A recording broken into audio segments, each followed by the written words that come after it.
Yoga is 90% about waste removal.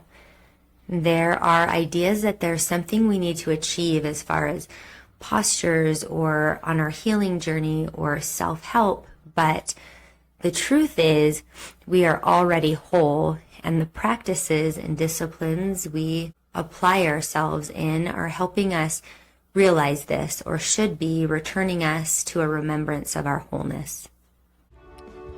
You're listening to Anatomy for Life with Crystal and Nicole, where we discuss the anatomy behind the most popular physical and spiritual practices so you can get the most out of these modalities on your healing journey. Hey, welcome to our podcast. I'm Crystal. I'm Nicole. And you are on Anatomy for Life. So we're really excited to have you today. I want to talk about some of these ideas and hear in the comments how you've experienced this and what you think. So first we'll go ahead and tune in, close your eyes. If you're in a place that's safe to do so, or just settle in wherever you are. I want you to allow breath for a couple seconds. And in your mind's eye, travel inside, deep inside your body, your heart. Find one cell. And as we go deeper, continue to expand each idea, entering your cell and then entering the nucleus of your cell, and then finding your genome or your chromosomes, letting them break apart as you go deeper and smaller till you find a strand of DNA, which are like the instructions to everything that your body does and processes. And deep down on that level, take a couple breaths, picturing them working perfectly, surrounded by light, made up of molecules that have electrons, made up of light, receiving messages, telling your body that everything is working perfectly. I am whole. And then slowly come back one step at a time, zoom back out. Feel your body wherever it's sitting, pressing on the surface beneath you. And blinking your eyes open when you're back. Thanks for that lovely meditation. I like that a lot. Nicole's giggling because I have my sound equipment set up and I hit my chime at the end, which might become a normal occurrence. I think it should. You lean over and hit the gong next time. That's what we need. I'm just going to bang the gong as hard as I can. Everybody come back. Everybody wake up from that meditation. All right. Okay, well, thanks for joining us. We like to have a little bit of fun, don't we? Just a little bit. Okay, so this is what I wanted to talk about today and get your thoughts on, and our listeners.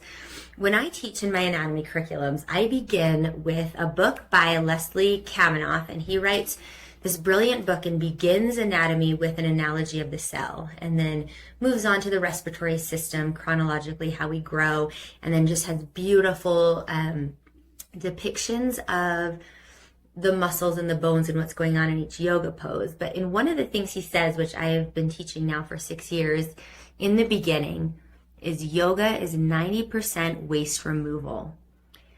So when I first heard that, I did notice that theme in a lot of different teachings. Yoga, energy work, just ideas in general, personality, relationship stuff, and have always pondered on that. And what I found, and obviously, I've researched as well, this idea, and I just want to talk in general, and then I want to get your thoughts and kind of like bring it back down to points. We'll just see where it goes.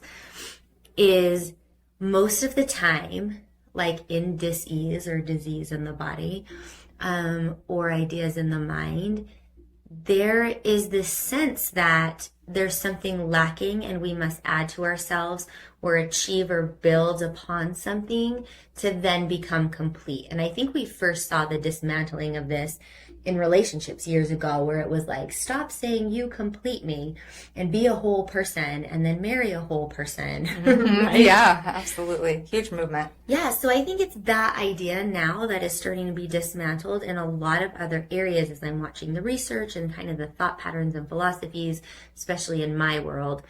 And I tend to agree, especially when I've been teaching in these yoga curriculums and when we do chakras and energy, it's about removing the blockage. It's not about that you don't have a second chakra and then it's not working and it doesn't have the ideas or the intelligence to do what it needs to do. It's that something's hindered it, right? An incorrect message got set in there when you were a child, or you sustained a trauma, or there was damage. And it's then the removal of that. Like what I wanted to analogize was, if you get an injury and say you break your elbow, I've done that. And then the fascia, as it's healing, adheres and builds itself up deeper and stronger, right? And then your elbow's healed. Now, to get full range back into my elbow joint, I had to remove the fascia or work through it, right? Open it back up. So I wanted to approach things in that light and see if you had any thoughts on that, especially because you do have experience, at least with illness in your body and things. But this idea to me, I keep seeing recur. Yeah, and I think I've been really trying to absorb that whole thing for several years now, because I do live with disease. I think that there is a level of, whether we've had emotional trauma or trauma from disease or whatever it may be, and we go through a period where we feel like we're changed, right? And you feel like, I remember going through a period where I thought, I'm not even me anymore, right? And it was through a lot of meditation, yoga type practices and different things and different healing modalities that I did finally come to a place where I realized, like, our bodies are miraculous. And I believe with every cell in my body that our body has everything that it needs to heal.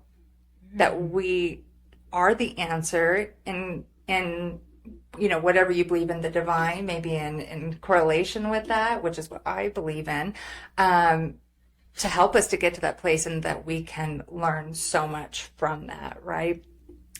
And so to go on that journey, instead of to put blame out there, or to even, I think there's a tendency to say, well, what did I do wrong sometimes to cause this trauma in my life or that trauma, right?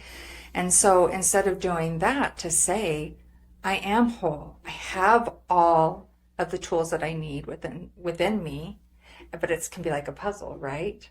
And I think sometimes almost like rewriting your DNA. Like I went through a whole period where I did different meditations, or even just writing down different thoughts every day, where I constantly told my cells, I felt like I was talking to my cells and telling my DNA, like almost like I'm writing a book on them and saying, you are healing.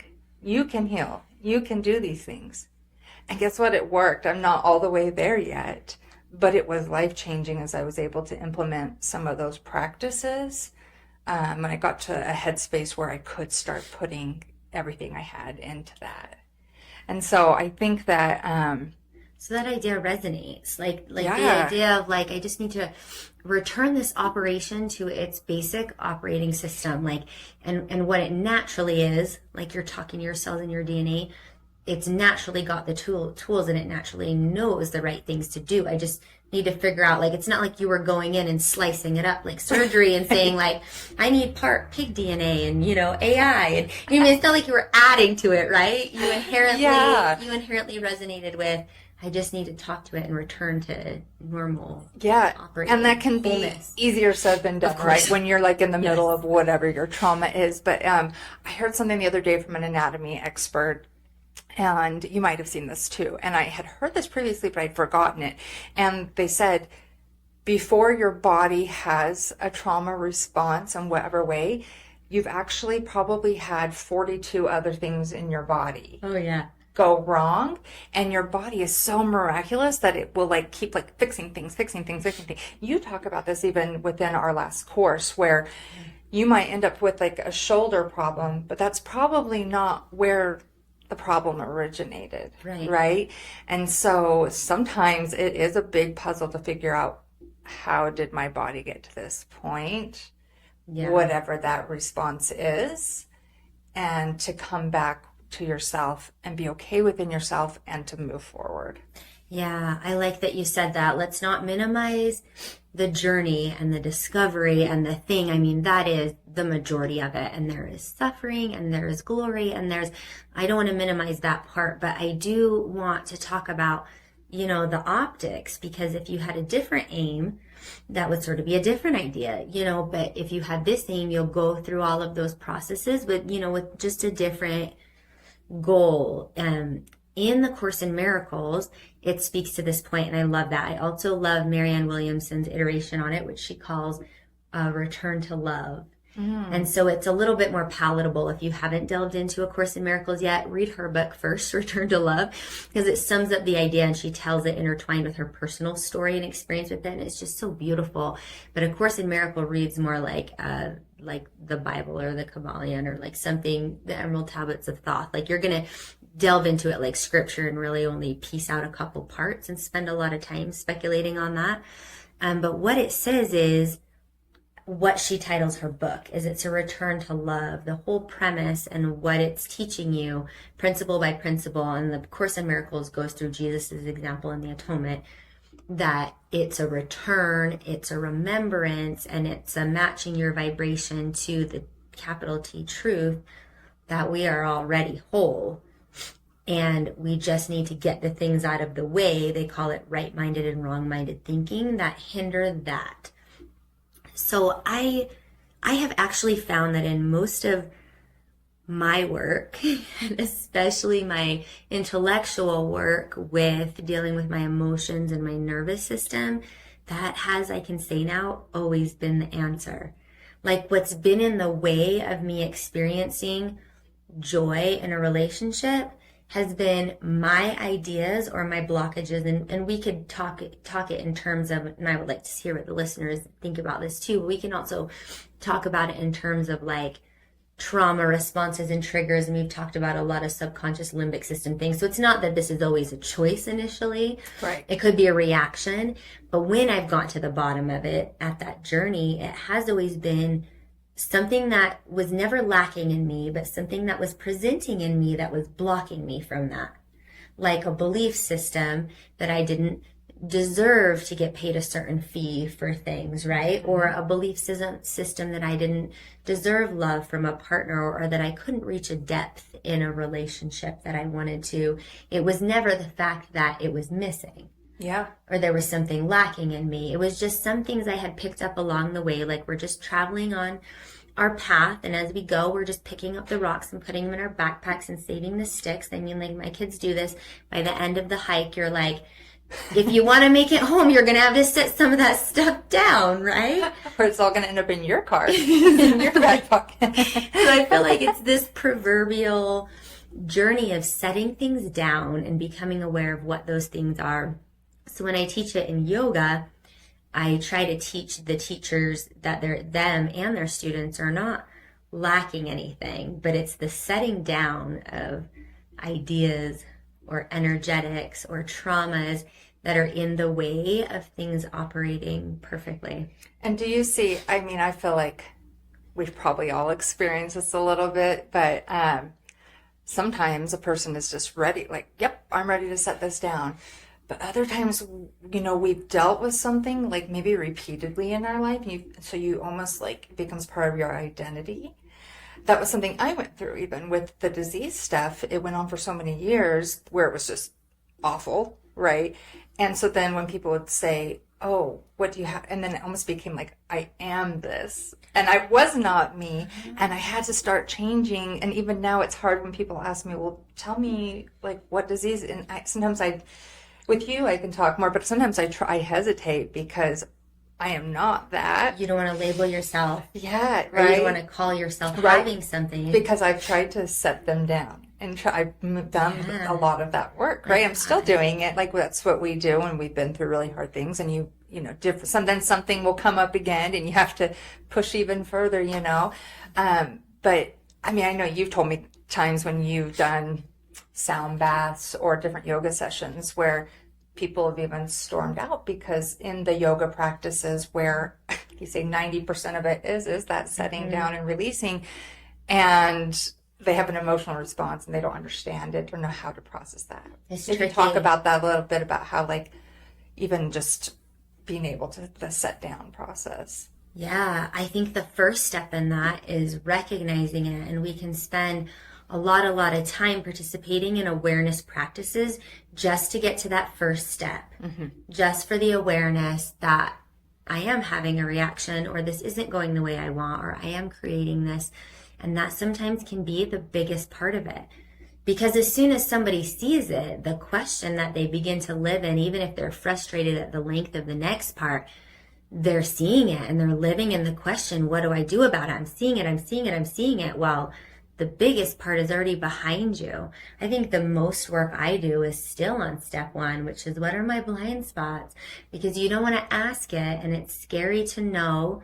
And we all don't love it when people tell us unsolicited. So it's really just, so I just really think that's the biggest hurdle in that step one. I would be tempted to say that if someone is participating in any type of awareness practice, they're going to get there. Whether they want to or not, there's going to be an aha moment of awareness. And it's probably good that they don't know that, because then probably you wouldn't be going down that road so rigorously, because it's painful and you have to set down the ego and do the things. But of course, that's always the second step that I go through myself and I witness, is that you're now living in the question, then now what? My friend just released a beautiful book called Now What?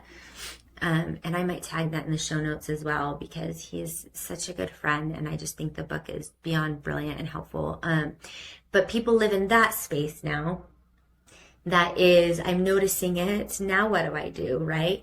And that, I think, is the part where we sort of have been filling the hole and been called to help, because that's where I've got the most tools to help. I think that's the hole we're kind of trying to fill with the podcast and things, is now you start on this journey of continued self-awareness, but practices and regulation and integration and understanding. And that's the biggest, what I want to say, the most work I think that has to be done is, and that could also be for a time period. And then the part we talk about is coming into wholeness or a return to love, which could be just a momentum, like a momental, just in a moment experience or realization. Or it could be something we're stepping in and out of. And then this whole process with step 1, 2, and 3, as I've experienced it, is cyclical, repetitive, but also will show up in different areas. So maybe we've done that in business together in some areas, and we've approached that and then stepped into a place of where, in this moment, we feel whole, and all these things. But that doesn't mean it's not going to show up in another area later. I think it's sort of the cyclical process. And those are the 3 steps I always notice. That was a good question. What do you think? Yeah. And I think, where you say, what's next, but I think, for me, I've learned that the approach has to be that I want to be a constant learner and constantly willing to change. And change is just so hard for people, right? Because we just think we know what we know and we hold on to it so tightly. And sometimes it really rocks us whenever we get challenged on some of those things, right? We want to feel successful. Like, we want a destination. We want to have felt like we've arrived before the next challenge comes. And so I think, like you said, you want to be the learner. That's the best goal. Yeah. And by being the learner too, the other flip side of the coin that I've learned too is that then you have more tools to be able to help. Now, that doesn't mean to push your beliefs onto other people or to force them to think like you did. It just means, okay, now I have more empathy. Now I have more understanding. And so, I mean, I think probably a lot of people experience this, that when you've been through a certain kind of trauma, somehow other people who have been through similar trauma naturally start showing up in your life. That happened to me many times when I started like actually getting through some healing. I had multiple people just in my neighborhood that I wasn't even close with, that people started sending saying, will you help them? Send them to your natural doctor. Talk to them about this or that. And they just come, and then not only do you have a companion in that, but also you feel like that helps you on your journey as well, to keep in that process, because it's never finished, right? Yeah. Like, we have to be constantly trying to grow and learn. Otherwise, I think you do slip back into some of those mindsets. I love what you said. I love that archetype of the perpetual student, because it kind of brings it full circle for me, that if you can understand the mentality that I'm returning to wholeness and love, and that I am whole right now, wouldn't it be that much easier to be the perpetual student? Because when you're the learner and you anticipate a like logistical, or what am I saying, like chronological ladder you're going to climb, there's like a here, there, and in the future, right? And that takes us out of the present moment. There's also a destination. But if you can be the perpetual student and sit in, I am whole right now, this is just a process I'm participating in, I think that lends it to that archetype so much more beautifully. I like that. This is what I wanted to share, that I have been learning about the last, couple of years, but really deep diving the last couple months with some key codes in the Sophia code and things like that I've been dealing with. I've gone back deeper into the DNA to do a little bit more of that. And it's funny because I called my parents on the phone today, because I never know which one knows more about what. And my mom kept me on the phone because I had called to ask my dad, PhD, and he studies neuroscience and anatomy, and was like, I need to ask you this question about methyl groups and conflicting research. And my mom was like, oh, you don't want him, you want me. I love your mom. She was like, I'm the microbiologist, I will tell you. So she just helped me think around some of these ideas. But what's interesting, what I wanted to share, and this is the basic concept, and I am going to link a lot of studies in the show notes for this one, so my fellow anatomy nerds who comment when I bring up subjects like this can read the literature themselves, because it's very nuanced, right? And any of you who read abstracts and then read research papers, there's never this definitive pop science, one thing or the other. Now we can say this. It's just, like you said, when you do science like this, you are perpetually the learner. It's a progression. And you're in the thinking mindset, yeah?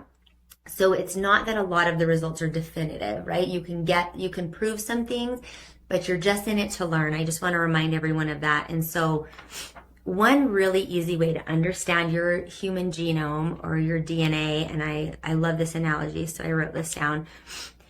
We all know about our DNA. So the DNA are our instructions. And so that's the deoxyribonucleic acid that you always hear about and you see as like that spiral double helix chain.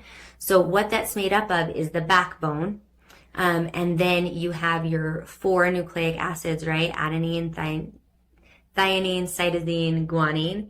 And they pair to each other in a very specific way. A's are always with T's, G's are always with C's. And that is what is the teeth in between. So I just want to give you a visualization. That's your DNA. Those are our instructions. Each one of those are made up of carbon-based molecules. And that's why we call us carbon-based beings, right? So that has all the instructions for everything that is regulating and manifesting in your body. So the best way to understand it is the DNA is organized in paragraphs, which would be likened into your genes. So your genes are a little bit different than your DNA. And so this model called them paragraphs. And I was like, oh, that makes it so easy to understand. And then the paragraphs are organized into chapters. So the chapters are your chromosomes. And so you have a chromosome from your mom, a chromosome from your dad that codes for everything. You have a double, you have 46. So when we talk about the human genome, we're talking about all of it. Every single one of your 46 chromosomes, which codes for everything in your body, right? So in the genome is your chromosomes, and the chromosomes, you have genes on each different chromosome, and most of these genes are mapped. And the mapping of the human genome is one of like the breakthroughs of this century, right? So if you say what's on chromosome 23, we can tell you, right? This is where this can happen. This is where you can get Down syndrome if this gene is off, blah, blah, blah. So it's mapped, right? And then when the genes break down even smaller, that is made up of your DNA. Is that good explanation? Absolutely. That was great. So I like the way that you broke that down. I like a good like org chart. I know you do, and I know Nicole's always hounding on me to try to simplify things. So I tried that example. I was like, she will be proud of me. Okay, so what happens when we age? This is very interesting. So there's this thing called the Horvath clock, and you might have heard of it, but not known that that's what it's called. It's very useful because it's better than carbon dating. It's how we can date people based on their DNA. So you can date and age people living and past based on how many times the cell divides. But what's cool about the Horvath clock is this is based on methyl groups attached to your CT parts of your DNA. And why this is cool is because cells that don't divide, like your neurons, will still have the methyl group buildup. And so when you take a drop of your blood, what they can do is they will look at what's called a methyl group that's been attached to part of your DNA. And as you age, these build up. So based on the quantity and the buildup of a methyl group on your DNA, we can give you a general age. So you could take a drop of your blood and be like looking at your DNA because the buildup of these methyl groups, you're probably 40 years old. And it's pretty accurate within 3 years. So this was so fascinating to me and immediately brought me back to this subject that there are some things associated with hypo buildup of these methyl groups. And I wrote down a list I found in these research papers. So cancer, including leukemia, osteoarthritis, neurodegeneration, arteriosclerosis, coronary artery disease, among other things, is when there's a methyl group buildup on your DNA that pervades kind of your whole genome. And if it's too much and it's overaging you, like the higher that is, the biggest factor or indicator in these diseases is age.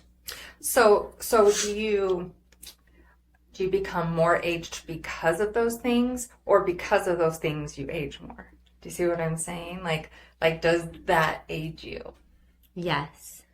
Because what happens on the molecular level is when the methyl groups are attached, what's going to happen is a lot of the genes will not be able to express, and so they're suppressed. It's also interesting that there are studies where methyltransference enzymes put them on the group, but you can reverse that. That's amazing. Yeah. Because I just was thinking, you're saying, I'm like, if they looked at mine, would I be 80? Yes. You know what I mean? Instead of carbon dating, like, would you, like, you know, say they found me as a mummy in history, you know, like later on, but they say she died when she was 80, but I'm really 40. Okay. You know what I mean? So speaking to that topic, yes, they have found that like people with a lot of stress or PTSD or childhood trauma. My friend Evan put me onto the ACE studies that when he works with special victims in special victims unit and the police department, they have these ACE studies. And so basically these are factors that when they use this method to age you, you come up older than you actually are. So these stressors do age you.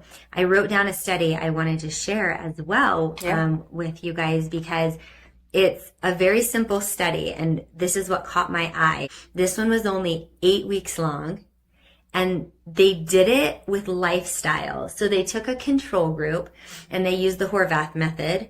And then for 8 weeks, I wrote down what they did, and it's in detail in the study. Their diet was something like this: low carb, no liver, no egg, veggies, fruit. They added in probiotics. Something called DNMT maintains methyl groups and methyl group adhesion to your DNA. And so they have some drugs out on the market that actually demethylize, I may not be saying that right, your DNA, and they're testing them out, especially in bipolar disorder, depression, psychiatric clinics. And so they also gave them that, but what was interesting, they also gave them probiotic. That's what they did for the diet. They made them exercise 30 minutes a day. You guys, your mind's going to be blown because this isn't going to sound crazy to you. They made them participate twice a day in deep breathing exercises for 30 minutes. They made them sleep 7 hours or more, and a few other things. But you can read that in there. But it's not crazy things. It's just things that like your mom would tell you, or you would tell a friend if they're feeling tired. Drink more water, sleep. But which a lot of people won't employ. Right. Do this meditation. Okay, so this was the findings. So in the people who participated in this in 8 weeks using the Horvath method, they were calculated at 3.23 years younger in epigenetic age. Over just an 8-week period. Yeah. And the people that were in the control were 1.27 years older in their epigenetic age on average. Oh my goodness. Is that weird? I mean, I don't know if it's weird. I think we have so much science to back this all up, and we just do our day. And, sometimes we don't. But those things that are necessary that we know. Yeah. That we should be doing. So I think that was just a thought, because I always love delving into the anatomy, because our body will model the capital T truth for sure, right? And we will have the model on the micro level and on the macro level, and astrologically that will model usually the same principles is what I found. So like the takeaway, right? The idea that removal of waste and buildup and things that we're holding on to in excess is modeled on a cellular level, right? Buildup of adipose tissue, buildup of methyl groups on our DNA, buildup of chemicals in our body, like basically not being able to detoxify our lymphatic system and our liver. It's all basically like a holding on and a buildup, right? And the solution and the returning is always like a flushing or a flow or optimal movement. And I think that's sort of a metaphorical way to say it in a lot of different areas, but that's the connection I'm wanting to make. Yeah, I love that. And I think the thing that just keeps coming to my mind as you're saying all this is a lot of times we don't react until we're already so deep in something, right? Because you don't know something's coming till it's come, right? And so I think once you've been through hard or been through trauma, I think the important thing, again, it's that learning and to keep going so that the next time you do have something come into your life, I was picturing during the meditation, like, you were talking about picture your DNA and, what does that look like and everything moving through your body. And I was thinking, I wonder what people are picturing. Like in me, I pictured it going up and down in this perfect synchronicity, and it's going really fast because I'm a really busy person, but it's still like orderly in the way that I feel right now it should be, right? But I was thinking like, that probably wouldn't be always have been the case of the way I would have pictured it. Maybe I would have previously pictured that everything was going and, haywire. Oh. And so like I was thinking, what are our listeners? What were they picturing during that time? And the point is that we're always going to keep going through life, all the things, right? So once you start doing the work and you start seeing that improvement, to keep going, because then the next time something does come up, you can handle it with so much more grace and ease, and our nervous systems don't have to go crazy and do all the things like just another quiver, another arrow in your quiver that you can have and pull out and draw from. Yeah, that was a good segue, because I like how you said, if you're moving through it like this, you're more capable. Okay, so in the name of being accurate to science, I'm trying to be careful here. I hope this sounds good. Science. Okay, the truth is, it would have been really easy for me to say, look, there's this methyltransference process that puts this on your DNA, and what you want to do is knock it off and remove it because you don't want to carry around baggage, blah, blah, blah. Okay, that would have been like an easy analogy, but this will come full circle to what you said. The actual truth, just like everything in life, is just a little bit more complex than that and specific. So I want to mention this part at the end. So serotonin, there's a lot of serotonin studies out there, and we've done other podcasts on serotonin. But there are two big areas of studies that serotonin has showed improvement, but better than improvement, I want to say regulation and integration. So serotonin studies are going on right now, where it is showing anti-aging properties for methyl groups based on what they call serotonin signaling. So there are different things that the serotonin does, we're discovering, called serotonin signaling, which can help anti-age these methyl groups. And then secondarily, they also help regulate and modify histone modifications, or basically upregulate or help operate more optimally histone modifications. And histones are that backbone of the DNA I talked about. So this both has to do with your DNA, and serotonin is involved, and it's complex and detailed, but it will be in the notes and if you want to delve into that. But we all know that all the practices I aforementioned in the study help regulate serotonin, right? Especially when we talked about diet and what type of serotonin produced in our gut. So it all kind of comes full circle.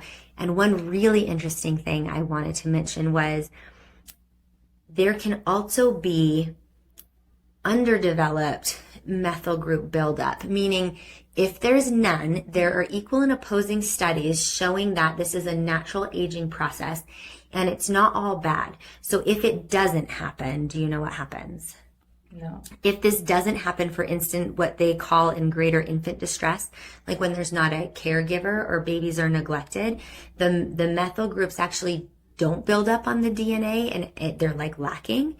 And so what happens there is they measure underdeveloped epigenetic age in these people, and what the prognosis is psychiatric problems, also major depression, attachment disorder, and many other physiological things from the fallout of not having the methyl group build up. So that's kind of why I wanted a caveat at the end, which is why I liked what you said, was it's not the buildup is bad, and if we just stopped that, we would no longer age and this is the magical cure. No, this speaks to a greater point of wholeness, which is we are supposed to be here. We are whole already. We are also supposed to be flowing and going through these processes genetically, physically, emotionally, energetically, of slowly ascending and transitioning and understanding how things integrate, because the lack of that specific kind of buildup, and we're still learning about it and how serotonin plays a role, causes just as many problems as an over buildup or an aged epigenetic age.